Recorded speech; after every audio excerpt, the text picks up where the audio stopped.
What is up, everybody? I'm Davis. This is the Flopping Crappie YouTube channel, and today's video I'm going to walk through how I'm finding bedded crappie. I know some of you are in probably post-spawn mode down south, but you'll be able to use this next year. I'm finding bedded crappie, where I'm finding them, what to look for, and what kind of tactics I'm using to catch these bedded crappie.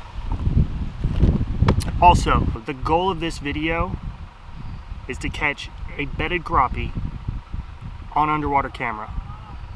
That's the goal, for me anyway. For you, it's just to see some cool stuff underwater. Also to see some more B-roll like this.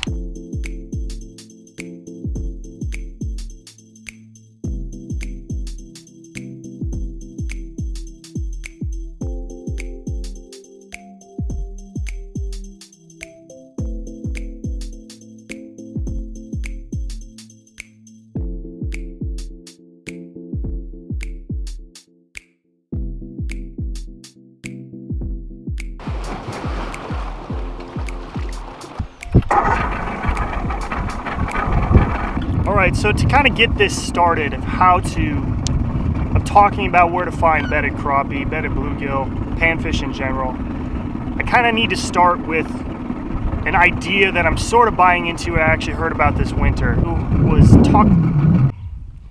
Yesterday I was trying to film this. Didn't work out so well. It's a how to find crappie on beds. I just realized that's a lot of text overlay. I should get rid of that. So now, came across this video from Bass University, and it was a guy by the name of Brandon Polinick. Probably heard of him. He's pretty good at bass fishing. There's a bass just hit a topwater bait right there. Huh. Anyway, he talked about this idea called the percentage triangle, and it was only like a 2-minute video, so I had to do my own research on this. Found out a guy by the name of Seth Burrell. He's out of Spokane, Washington. He came up with this idea, and it's nothing new really to the world of fishing, but I guess it just kind of gives a logical steps to go through to find these fish. So let's just go over what this percentage triangle is. The base of the triangle is the area that these fish are going to spawn at, and that's every fish: bass, bluegill, crappie. So that's the base of the triangle. The point of the triangle is the area you're going to find these fish in the late fall, winter, and early spring months.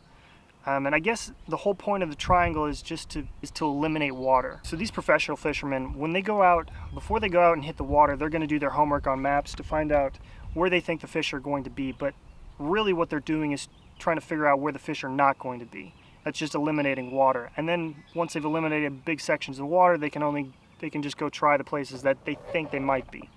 So that's, I guess, what this percentage triangle is. I don't want to dive too much into it because I'm going to do some more videos on it. It's an idea that I'm slowly buying into, but I want to test it out a little more. But the reason I bring it up is because the area that I'm catching these spawning crappie, and that I'm going to show you here in a second, I've actually filmed a bunch of it earlier in the week. There's two things that I've noticed. So first off is they're spawning in a North Bay, and especially in the northern states, these are the first bays that melt during ice fishing, during ice out. They warm up the fastest, obviously, because they're the north side of the lake, and there's the first vegetation growth. So the vegetation provides cover and food. That's why these spots are so important for not only crappie and bluegill and whatever panfish, but also bass, walleye, pike, whatever fish you're targeting. So the second thing about the percentage triangle is it uses contours, uses lake contours and depth contours, and it says that these contours are actually like road maps. Okay, these fish travel along these contours to find where they're going to bed or where they're going to transition to during any period. So the contour, the tip of the triangle, is the deepest and the tightest contours. That's the drop-offs, the points, and that's very important for both the tip of the triangle and the base of the triangle to be really close together, because these fish, as the pre-spawn, spawn, and post-spawn phases go through, these fish don't want to move a whole lot to go to deeper water for safety. So during the pre-spawn phase, when these fish are staging up in that 5 to 10 foot range of water, it's easy for them to move 25 yards to get out over 30 feet of water than it is to travel a quarter mile to find 30 feet of water. So you want to find deep water really close to shallow bays. That is kind of the number one, we'll call it the tip number one. I don't even know where I'm going in this video, but let's just call it tip number one. So tip number two that I'm going to look for is finding hard bottom. Earlier this spring in April, Scott Martin put out a video on Lake Okeechobee. He was pre-fishing on Lake Okeechobee, and he was going around with a stick and he was poking the bottom of the lake to find hard bottom. And the reason that's important is because almost all fish like to have hard bottom to spawn on. So what's neat about the area that I'm about to show you is there's actually dead vegetation. There's dead weeds on the bottom of this little bay, but these fish, when they use their tail to swipe it out for a bed, it's a very thin layer of dead vegetation. Underneath is a sand, small gravel. So go along with tip number 2 is also the vegetation part. I'm finding these crappie are not in the thick cover, okay? They're actually in fairly sporadic cover. I'm finding some cabbage, emerged bushes, a few lily pads, some North American milfoil, just mixed in, but it's not super thick, it's not super dense. Tip number 3, I guess, to find these fish. Earlier in the spawning season, when the water temps were just barely getting into that mid-50s range, some crappie were spawning, but they were spawning in 5 to 6 feet of water, and they're spawning along this brush line. And these emerged brush, or these emerged bushes, whatever you want, bulrush, whatever you want to call it, they're in about 5 to 6 feet of water, and they're spawning just on the outside edge of them. And the reason this was important was because it's really close to deeper water. It's really close to about a 20-foot drop. But as the spawning phase went on, you have to understand there's probably 100 to 200 different crappie trying to spawn on this one little point. And not all the crappie can spawn in that little section of water. So these crappie push shallower into this shallow bay, and now I'm finding crappie in less than 2 feet of water on beds. So I guess a tip number 3 would be, earlier in the season, when you think the crappie are going to spawn, or you think these fish are going to start to spawn, look deeper.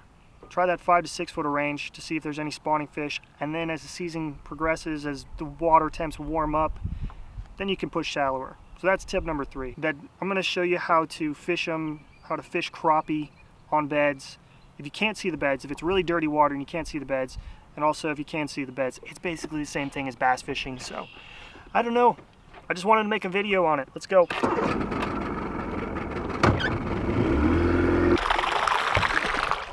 Go! Hopefully I didn't get the camera wet. All right, so here's the setup. It's the same setup if you can see the fish or if you can't see the fish, for the most part. If you just want to cast, this is the setup to use.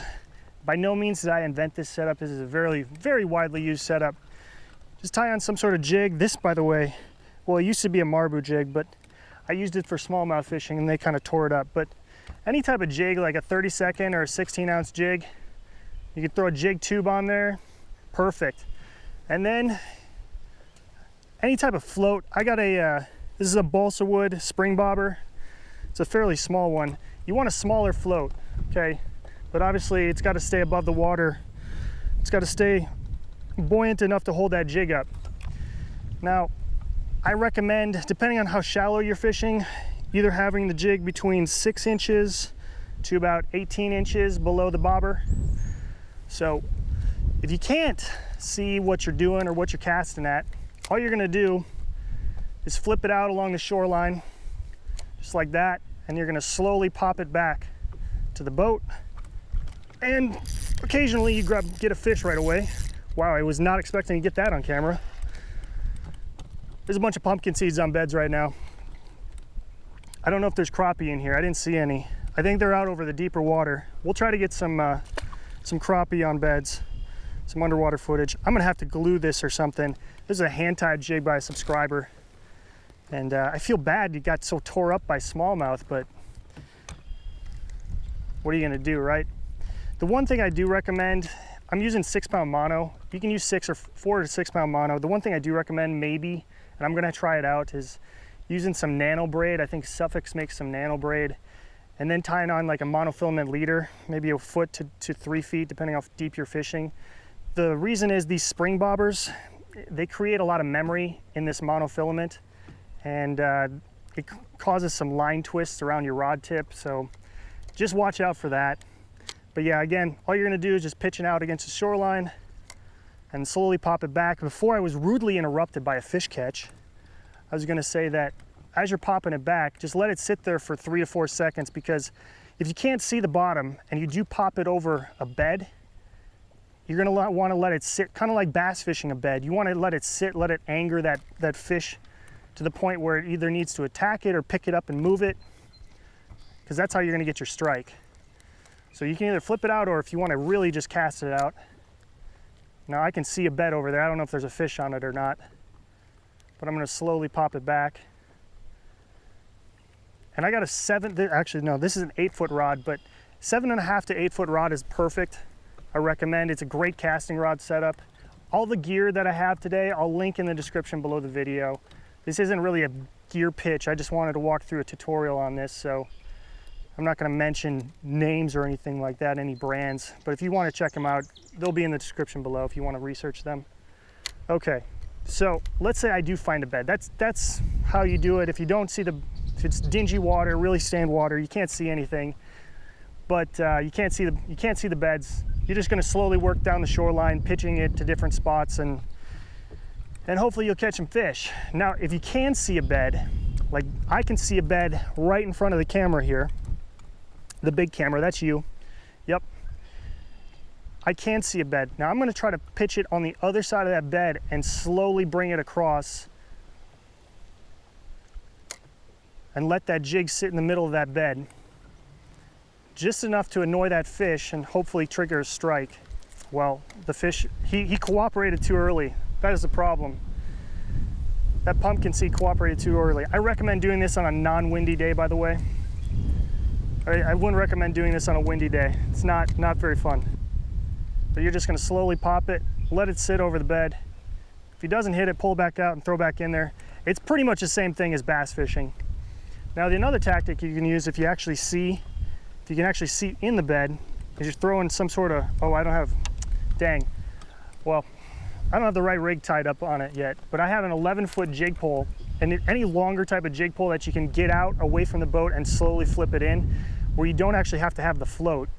I have an 11-foot pole similar to this one, and all you do is you tie on the marbu jig or your jig in whatever tube you're using. I think in my video I got some like full-bodied tubes.